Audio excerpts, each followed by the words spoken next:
Surat crime બ્રાન્ચે murder કેસના ગુનામાં સંડોવાયેલા કુખ્યાત આરોપી અનિલ ઉર્ફે અરવિંદ કાઠીની મુંબઈથી ધરપકડ કરી છે। આરોપી અનિલ સામે સુરતમાં 14, રાજકોટમાં 2, બનાસકાંઠામાં 1 સહિત રાજ્યભરમાં 24 જેટલા ગુનાઓ નોંધાયા છે।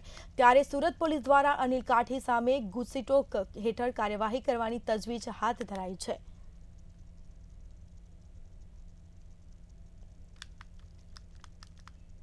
આ અનિલ કાઠીનો ભૂતકાળ જોઈએ તો ઘણા એનો ઇતિહાસ છે। આરોપી તરીકે આ મર્ડરમાં મહારાષ્ટ્રમાં પણ પકડાઈ ચૂક્યા છે। 307, 395 એક્સટોર્શન, મર્ડર, પ્રોહિબિશન તમામ ગુનામાં આ 24થી વધારે ગુના સુરત સિટી અને બીજા ગુજરાતના શહેરોમાં નોંધાયેલા છે અને એક મોટા માથાભારી માણસ છે। અમારી ત્યાં એસપી બનાસકાંઠા જોડે પણ વાત થઈ છે। આ ગુસ્સીટોકની પ્રોસેસ પણ શરૂ કરી છે